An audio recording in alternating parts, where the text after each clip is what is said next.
Hi, my name is Tina Parks and I'm from the British Academy of Floral Art, and today as part of our Floral Sparkle we're going to have a look at tablescapes. So tablescapes are a really great way of collecting just a few pieces and bits and pieces you've collected from the garden and setting them up into a little scene effectively.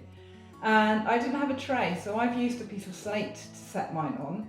I've just collected from the cupboard a whole selection of different containers. I've got a glass, sort of drinking glass, goblet type glass.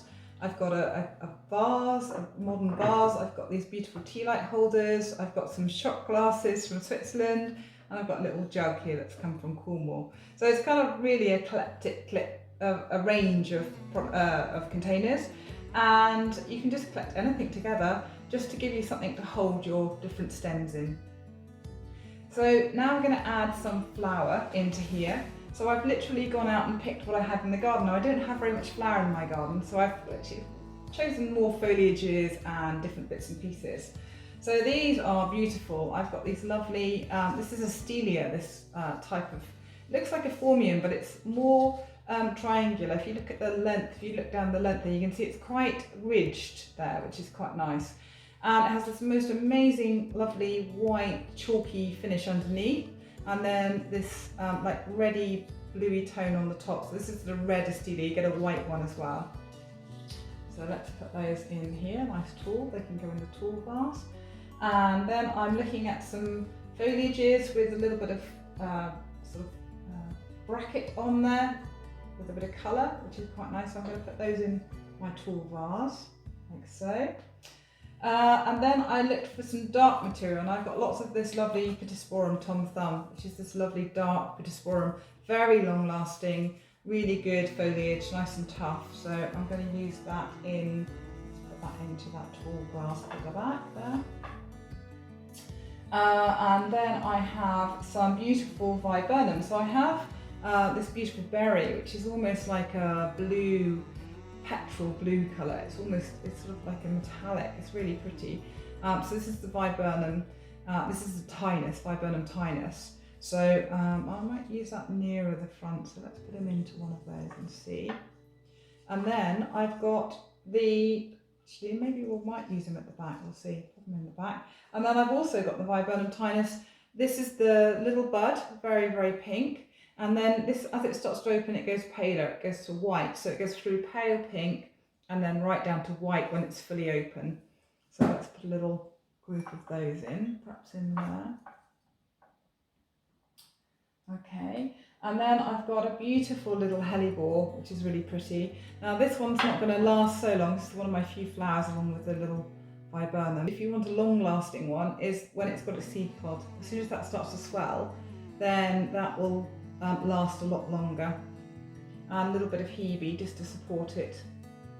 Actually I might swap those over, I might put that in the tall vase, slightly taller vase, and then these in the lower one. What I might need to do with this tall vase actually is just take off a few of those lower leaves, because they're going to go in the water and they'll turn the water very quickly, and it just means you have to keep changing the water. So anything below the water line, you want to just remove any leaf.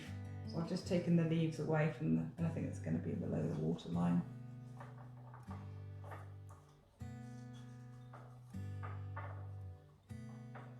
Okay.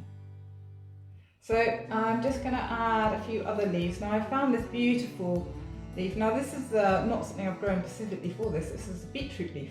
So this one has escaped my picking when I've pulled all the beetroots up, and I've left this plant and it's grown away. And it's most gorgeous colour. I love the twist, that texture. I just thought that's so pretty. And it's good because it's just going to give me a little bit of a heavier volume leaf down at the base here to give me a bit of heavy visual in there. And then let's have a little bit more interest in here. So these are rose hips. So I'm going to put those into the middle there. And then I have this lovely Calicarpia, which is this lovely purple berry, which is really beautiful. I really like this one. It's a lovely colour, so I'm going to put that on sort of centrally, because it's quite a strong colour. So I'm going to put him in the middle there. And then to link with him, I've got these beautiful little trailing. This is Veronica, which is really pretty. no, sorry, not Veronica, this is Vinca. Think about that then. This is the Vinca, and this is a tiny little purple one, but it's very, very pretty.